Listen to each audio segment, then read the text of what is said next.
네, 안녕하세요, 여러분. 마음을 토닥여주고 나를 성장시켜주는 한문 시간. 오늘은 감탄 고토의 의미를 알아보고 우리는 어떻게 살아가야 되는지에 대해서 같이 고민해 보는 시간을 가지도록 하겠습니다. 네, 먼저 화면의 문장을 보면서 감탄 고토가 어떤 문장 속에서 어떤 뉘앙스로 쓰이는지를 먼저 확인해 보도록 하겠습니다. 자, 선생님이 읽어볼게요. 정치인들이 보이는 감탄 고토의 자세에 실망이 이만저만이 아니다. 라는 문장이 있습니다. 그러면 지금 우리가 감탄 고토가 정확하게 무슨 의미인지 모르는 상태에서 문장의 의미만 봤을 때 문맥 속에서 감탄 고토라고 하는 것은 정치인들이 보이는 어떤 자세, 어떤 태도를 나타내는 문장이겠군, 단어겠구나라고 생각을 할 수가 있습니다. 유추를 할 수가 있고, 또, 그 뒤에 붙는 수식어가 실망이 이만저만이 아니다라고 서술이 되는 걸 봤을 때 감탄 고토의 자세라고 하는 것은 뭔가 다른 사람들로 하여금 실망을 하게 만드는 삶의 태도인 것 같다라고 막연하게 이제 의미를 유추를 할 수가 있는 거죠.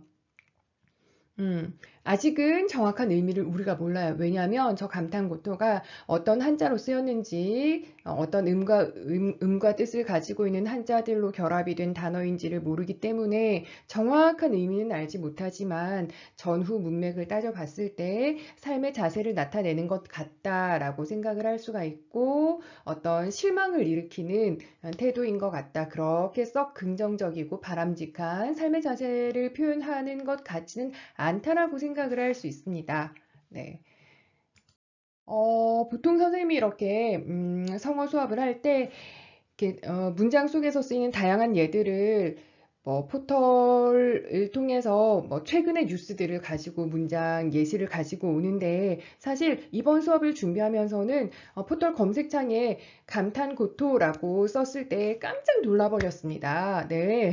최근에 어떤 뉴스, 보통 뉴스의 뭐 헤드라인 제목으로 감탄고토라는 성어가 정치인들의 실명과 함께 쓰여서 그 사람의 어떤 태도를 비판할 때 쓰이더라고. 그래서 실명을 여기서 수업 시간에 어떤 뭐 바람직하지 않은 행동을 나타내는 건데 그 사람의 실명과 함께 예를 들기는 좀 부적합해 보여서 선생님이 예시 문장 하나만 가지고 왔지만 여러분들이 지금 뭐 핸드폰이나 뭐 컴퓨터를 통해서 포털 검색창에 감탄고토라고 치고 뉴스로 검색을 해보면 어떤 의미로 쓰여 있는지 대략 알 수 있을 것 같습니다. 자, 그럼 우리 이번 시간에 감탄고토 정확하게는 어떤 의미인지 또 이걸 가지고 우리 어떤 방향으로 어떤 그러니까 내 삶에 도움이 되게는 어떤 방향으로 한번 고민을 해볼 만한 문제인지 성어의 의미인지에 대해서 같이 보겠습니다. 네, 먼저, 이렇게 네 글자로 적혀 있다고 해서, 네 글자여서 네 글자로 된 성어다, 사자성어다라는 말을 쓰기도 하는데, 성어라고 하는 성어 중에는 옛날에 특별한 사건으로 인해서 만들어진 고사성어도 있습니다. 옛고자, 일사자를 써가지고 옛날에 특별한 사건이 있었어. 그 사건으로 인해서 만들어진 단어를 고사성어라고 하고, 특별한 사건이 있었던 건 아니지만 네 글자로 된 성어, 고사성어를 포함해서 네 글자로 된 성어를 사자, 넉사자, 글자, 자자 써가지고 사자성어라고도 하는데 오늘 배우는 이 성어는 처음부터 이 성어가 먼저 존재하고 이걸 우리가 풀이를 한 게 아니라 속담, 우리나라 속담 있지요? 뭐, 가는 말이 고와야 오는 말이 곱다, 백지장도 맞들면 낫다, 뭐, 이런 등등의 속담을 이제 한자로 기록을 하려고 보니 한자로 된 단어로 바꾸어서 쓴 경우에 해당이 되어서 중국 사람들은 알지 못하고 우리나라 속담이기 때문에 우리나라 사람들만 알고 있는 그런 성어라고 볼 수가 있겠습니다. 과거에 어떤 특별한 사건으로 인해서 만들어진 성어는 아니어서 고사성어라고 할 수는 없지만 네 글자로 이루어진 성어여서 사자성어라고 할 수는 있겠죠. 사실 이 단어는 다산 정약용 선생이 네, 다산 정약용 선생은 유네스코에서 지정한 세계 기념인물입니다. 네, 다산 정약용 선생이 엮은 속담집 이담 속찬이라고 하는 책에 나와 있는 단어예요. 이담이라고 하는 책이 옛날에 있었는데, 뭐 우리나라 책은 아니고 중국의 속담을 모아놓은 이담이란 책이 있었는데, 거기에다가 우리나라 속담을 같이 엮어서 덧붙여 놓은 책이라고 뭐 간략하게 설명을 할 수 있겠습니다. 그래서 오늘 배우는 성어는 중국인들은 모르는 우리나라 고유의 사자성어라고 할 수 있겠습니다. 아, 성어라고 하는 것은 뭐 어떤 특정한 뭐 사물을 지칭하는 그런 단어를 떠나서 만들어진 단어를 성어라고 하고 네 글자로 된 성어를 사자성어라고 하고 또 옛날에 어떤 특별한 사건으로 인해서 만들어진 성어는 고사성어라고 한다라고 하는 약간의 차이를 조금 이해하고 넘어가도록 하겠습니다. 네, 감탄고토 굉장히 낯설기도 하고 발음하기도 힘들고 네, 감탄고토가 어떤 한자로 쓰인 성어인지 한번 보겠습니다. 네, 한자로는 이렇게 쓰는데 맛이 달다 달 감자와 삼키다 탄자와 맛이 쓰다 쓸 고자와 네, 맛이 쓰다 쓸 고자와 토할 토자를 써가지고 감탄고토라고 합니다. 언젠가 한번 설명을 했을 수도 있는데 여기에 있는 초두머리 이렇게 하면은 잘 안 보이나? 네. 여기에는 초르머리가 있으면 어떤 식물, 풀과 관련이 있다. 그리고 이 풀, 이렇게 생풀, 요리하지 않고 익히지 않은 풀 이렇게 먹어보면 맛이 쓰기 때문에 맛이 쓰다라는 의미를 가지고 있는데, 예, 그 미각으로 맛이 쓰다라는 걸 나타내기도 하지만, 감정 중에는 어떤 감정이 해당이 될까요? 맛이 쓴맛이 감정으로 표현을 하자면 괴롭다라는 의미로 통하기 때문에 이 맛이 쓰다라는 한자는 괴롭다라는 의미로도 쓰입니다. 토할 토자 이렇게 해가지고 감탄고토라는 성어가 있고요. 자, 맛이 달다 이거 의미만 한번 연결을 해볼까요? 달다, 삼키다, 쓰다, 토하다. 단 것은 삼키고 쓴 것은 토한다. 네, 한번 의미 해석을 해보도록 하겠습니다. 네. 네. 해석하기 전에 우리 글자들이 실제로 언어 생활 속에서는 어떻게 쓰이는지 한번 예들을 보도록 하겠습니다. 맛이 달다, 달 감자는 달감자에 맛 미자를 써가지고 감미롭다 하면 단맛이 되겠죠. 감미롭다 할 때 그 감자 달감자에다가 만미자를 씁니다. 자, 감주는 뭘까요? 감주. 달감, 맛이 달다, 달자에다가 주자는 술 주자를 씁니다. 그러면 맛이 달다 하고 술이니까 두 개 합하면 어떤 의미가 될까요? 단술이 되겠죠? 단술. 너희 단술 아니? 단술? 식혜? 단술. 한자어로 표현을 하면 감주가 됩니다. 음. 자, 감초, 약방에 감초 할 때 보통 한약재들이 맛이 쓴 맛들이 많은데 단맛이 많은 감초 할 때 그 감자도 맛이 달다, 달 감자를 씁니다.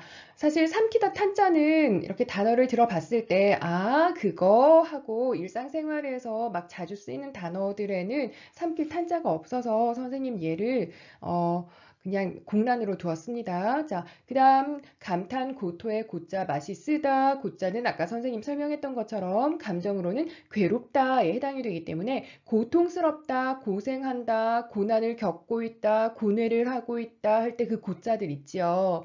괴로움을 나타내는 고자가 맛이 쓰다 고자를 활용을 하는 단어들입니다. 자, 토할 토자 보면은 왼쪽에 입구자가 있어서 토하다 왜 입구자가 있는지 알겠죠? 그리고 흑토자 발음을 결정하고 입구자 있어서 의미를 결정하고 의미에 영향을 줘서 토할 토자는 어, 속에 있는 것을 바깥으로 꺼내는 거잖아. 내 마음속에 있는 것을 바깥으로 꺼내어서 표현한다라는 의미로 쓰여서 토로한다. 나의 심정을 토로한다. 실토한다. 막 순순하게 나 오늘 기분이 좋고 뭐 이래요. 뭐라든지 당신이 이렇게 해주면 좋겠어요. 라고 그냥 편안하게 이야기하는 게 아니라 막 토해내듯이. 음, 꾹꾹 눌러놨던 거, 참았던 거라든지 말 표현하고 싶지 않던 것들을 이제 한꺼번에 토해내듯이 이야기를 할 때, 표현을 할 때 이 토할 토자를 써가지고 토로한다, 실토한다 이런 단어로 쓰이고 있지요. 그러면 이 네 글자를 연결하면 어떤 의미가 되는지 한번 보겠습니다. 네, 감탄고토, 달면 삼키고, 쓰면 뱉는다라는 속담이 먼저 존재를 했고, 이 먼저 존재하는 속담을 한자로 이렇게 표현을 하다 보니 네 글자로 된 성어가 됐는데, 감탄고토라고 이렇게 표현이 되었다. 맛이 달면 삼키고, 쓰면 뱉는 거 당연한 거 아닌가요?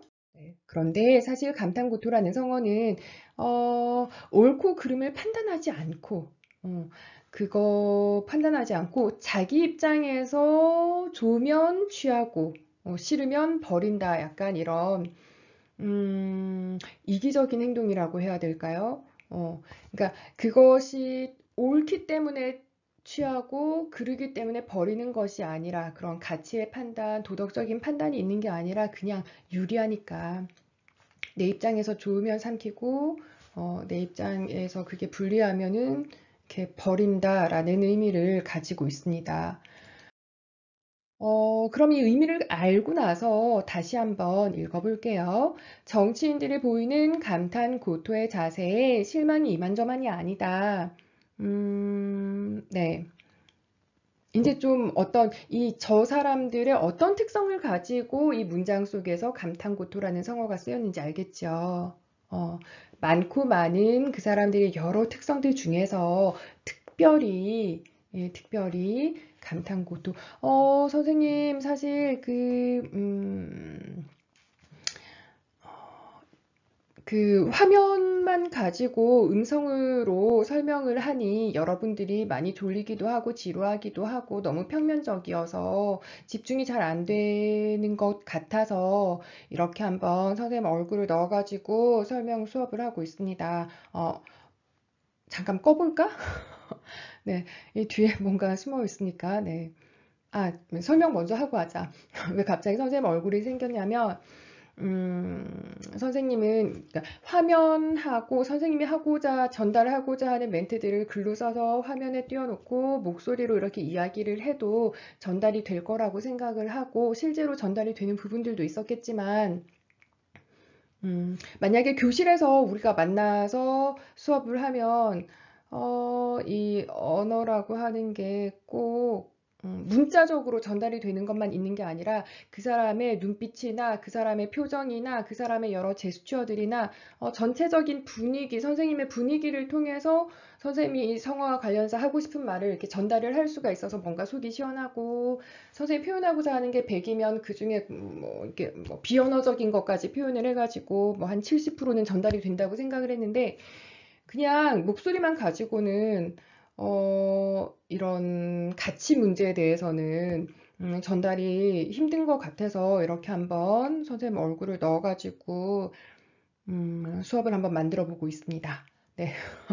네, 이 페이지는 우측 하단에 이렇게 글 있어서 선생님 잠깐 얼굴 가리고 설명을 계속 한번 해보겠습니다. 네. 어, 이 감탄고토라는 성어가 말이지, 그냥 애기들한테도 달달한 거 주면 꿀꺽 삼키고 이렇게 쪽쪽 빨아먹고 쓴 거를 주면 이렇게 뱉는 거 이게 나쁜 거 아니야. 나쁜 거 아니고 그냥 자동 반사처럼 당연히 그럴 수밖에 없는데 특별히 감탄고토라고 하는 성어는 왜 만들어졌냐면 어떤 경우에 쓰냐면 화면의 우측 하단에 있죠. 사리에 옳고 그름을 판단하지 않고 유리하면 취하고 불리하면 하지 않는 이기주의적인 태도를 특별히 비판할 때 쓰는 성어가 이 감탄고토라는 표현입니다. 다음 화면 한번 볼게요. 네. 살면서 만나게 되는 많은 일들에 대해서 자기한테 유리한 일인지 불리한 일인지를 따져가지고 그것을 취하거나 또는 그것을 버리거나 내가 그런 행동을 해야겠다라고 결심을 하거나 나 그거 선택하지 않을래 하는 그런 거 자체는 나쁘지 않아요. 왜냐면 그 일이 나한테 어떤 의미가 있는지를 가지고 판단을 해서 취하거나 버리거나 해야 되니까 그 자체가 나쁘다는 것이 아니라 이 성어, 감탄고토라는 성어는 그 중에서도 일정한 기준 없이, 음, 옳고 그름에 대한 어떤 가치의 기준을 가지고, 올바른 가치를 기준으로 두고 그것을 가지고 이렇게 취하는 것이 아니라 오로지 완전히 이해관계만 따져가지고 행동할 때 비판하는 경우에 쓰고 있습니다. 유리한 경우에는 쏙 그걸 취하고 그게 나한테 좀 불리한 것 같아. 그럴 때는 그거를 그냥 버리는 경우에 그런 경우를 비판하는 경우에 쓰이는 성어가 감탄고토입니다. 음, 네. 어, 때로 감추고 싶은 마음들이 있어요.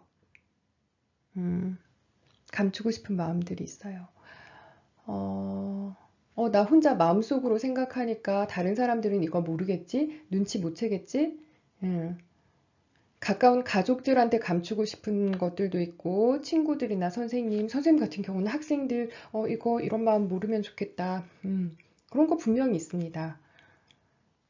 남들은 알 수 없을 거라고 생각을 하지만 사실 그런 마음들은 말이나 행동이 쌓여가면서 결국은 그 사람의 내면이 드러나는 순간이 옵니다.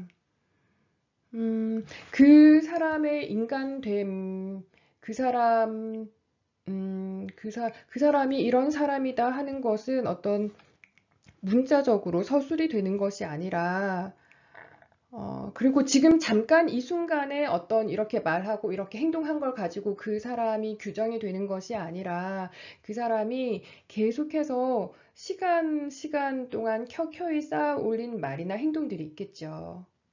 어, 그런 말과 행동이 쌓이고 쌓여서 커다란 윤곽이 드러나면서 결국은 그 사람의 내면이 이렇게 쏙 하고 사람들한테 전달이 되는 거거든요. 음. 어, 그래서 가끔 학교에서 생활하다 보면, 한 친구가 있어. 근데 저 친구가 막 반에서 인기도 많고, 아니면 뭐 공부 잘하고, 운동 잘하고, 그래서 아는 사람들도 많고, 이런 친구들을 대할 때는 되게 긍정적으로, 호의적으로 막 대하면서 반에서 조금 소외되고, 뭐 목소리도 작고, 친구도 많이 없고, 힘도 그다지 세어 보이지 않는 친구를 대할 때는 되게 무시하면서 함부로 대하는 친구가 만약에 있다고 치자. 음, 그러면, 그 친구는 그렇게 막 세 보이는 친구들한테는 막 가서 친한 척하고 막 잘 보이려고 하는데, 반에서 좀 힘 없고 소외된 친구한테 막 함부로 하는 거야. 남들은 모르겠지라고 생각하겠지. 그리고 남들이 알아도 상관없다고 생각할 수도 있어. 음. 남들이 알아도 상관없다고 생각할 수도 있어.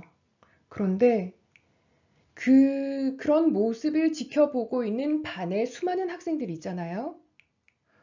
반에 수많은 학생들이 그 친구가 어떤 식으로 다른 사람한테 행동하는지를 한 달 동안, 두 달 동안, 한 학기 동안, 1년 동안 계속해서 지켜보고 있단 말이지. 지켜보면서 뭐라고 말을 하진 않지만 지켜보는 사람들의 마음속엔 어떤 마음이 생기냐면, 어? 저 친구, 저 친구와 가까이 지냈다가는 언젠가 나도 저렇게 무시를 받는 순간이 올 수도 있겠구나. 저 친구는 막 그렇게 썩 좋은 친구는 아닌 것 같아. 나한테 잘하고 못하고가 상관이 있는, 나한테 잘하고 못하고를 가지고 판단을 하는 게 아니라, 생각을 하는 게 아니라, 그 사람이 하는 말이나 행동을 보는 거지. 평소의 생활을 보고 판단을 하게 됩니다. 저 친구, 뭐, 내가 겉으로 쟤한테 저렇게 살지 말라고 말하진 않지만, 내 진심을 보여주면서 오랫동안 관계를 맺을 만한 사람은 아니구나라고 반에 많은 사람들, 많은 학생들이, 많은 친구들이 지켜보고 있는 거거든. 그렇게 지켜보면서 저 친구의 말과 행동들을 가지고, 아, 저 친구는 이런 사람이다라는 거를 알게 되는 거거든. 혼자서 이제 생각을 하는 거지. 그래서 남들은 알 수 없을 거라고 생각하는 것들. 하지만 나라는 인간은 한 인간은 그 사람의 말과 행동을 통해서 결국은 그 사람의 내면은 드러나게 되어 있다. 선생님 왜 이 얘기를 하냐면 감탄고토를 하면서 왜 이 이야기를 하냐면 이 뒷부분을 한번 같이 볼게요. 네, 같이 보자고 하지만 이 글은 선생님이 쓴 거야. 선생님이 너희한테 해주고 싶은 말을 이렇게 쓴 거야. 자, 보자. 인간적이고 도덕적인 기준에 따라서 살지 않는 사람은 다른 사람들로부터 신뢰를 받을 수가 없습니다. 다른 사람들로부터 신뢰를 받을 수가 없습니다. 또 가치 판단의 기준이 바르게 서 있지 않는 사람은 다른 사람들이 생각을 할 때, 저 사람은, 저 친구는 나는 저 사람과 관계를 맺기에 안전하지가 않구나 라고 생각을 하는 거야. 쟤랑 가까이 지냈다가는 큰일 나겠는데? 나도 언젠가는 배신을 당하겠는데? 음. 저 친구는 일관적이지가 않아. 뭐, 이렇게 올바른 가치관을 가지고 행동하는 것 같지가 않아. 그렇기 때문에 사람들이 생각을 할 때, 나 저 사람과 함께 관계를 맺는 것은 안전하지 않다. 나 저 사람하고 그렇게 관계를 맺고 싶지 않아. 라고 생각을 할 수밖에 없겠죠. 나한테 유리한 것만 따져서 살다 보면 당장은 기분이 좋아. 당장은 내가 이기는 것 같고, 내가, 당장은 이제 우쭐해지는 거지. 내가 다 이긴 것 같고, 손해 안 보는 것 같고, 그래서 당장은 기분이 좋지만 결국은 혼자가 되는 거죠. 왜? 아무도 나를 그 사람 인정해주지 않거든. 아무도 함께 하려고 하지 않거든.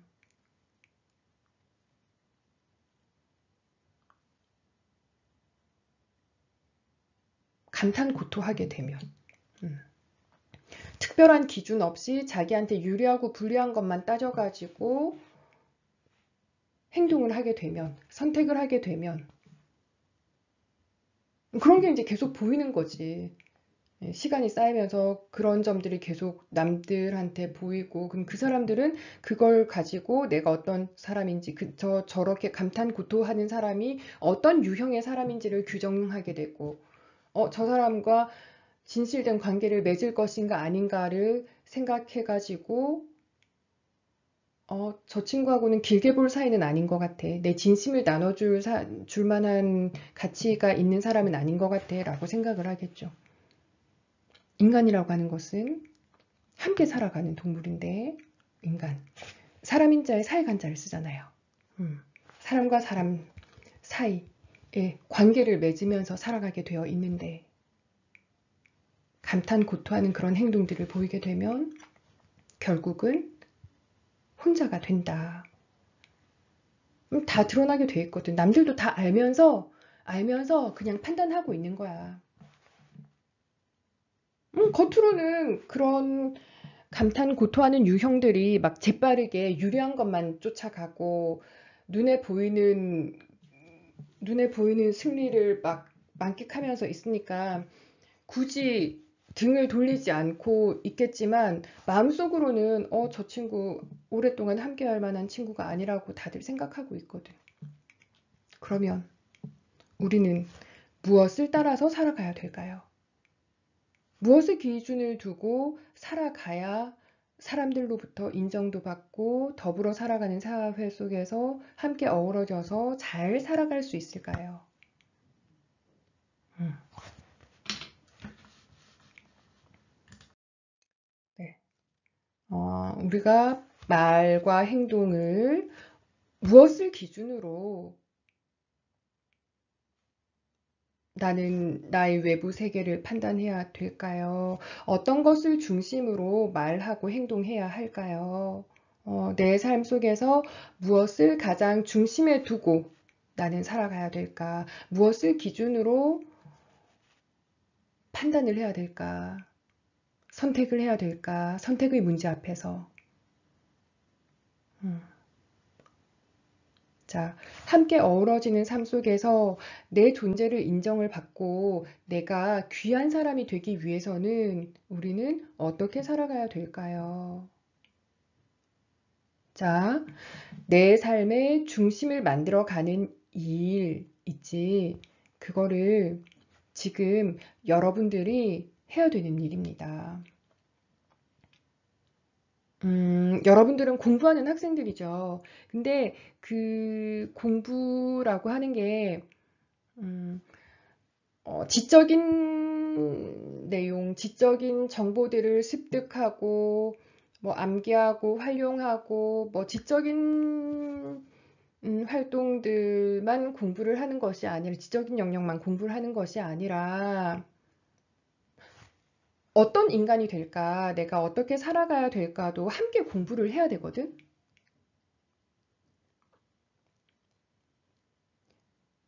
세상에서 살아가면서 중요한 것은 무엇일까에 대한 고민을 하는 것도 공부인데 언제 해야 돼? 학교에서는 교과서 가지고 이렇게 암기하면서 공부하고 학교 마치면 학원을 가거나 뭐 게임하기도 바쁘고 그 외에도 재밌는 것들이 많은데 언제 그런 나는 어떤 인간이 되어야 될까? 무엇을 기준으로 생각하고 판단해야 될까? 내 삶 속에서 무엇을 중요한 가치로 둘 것인가, 가장 중요한 가치로 둘 것인가, 이런 공부는 언제 해야 됩니까? 네. 한문 시간에 하는 거죠. 네, 그러라고 한문 시간에 있는 거죠. 네, 한문 시간에 하면 됩니다. 네. 한문 시간에 하면 됩니다. 왜냐하면 한문 시간에 나오는 그런 모든 단어들과 문장들은 결국 어떻게 살아갈 것인가에 대해서 질문을 던져주는 가치 있는 문장들만 모아 놓은 거거든. 그래서 한문 시간에 그런 문장들을 만나거나 이런 단어들을 통해서, 음, 이런 문제들에 대해서 고민하게 되는 기회가 오면 이거를 붙잡고 계속 생각하는 거지, 생활을 하면서. 음. 네, 한문 시간에 하면 됩니다. 그래서 한문 시간이 있는 겁니다. 진짜요? 네, 네. 그렇죠?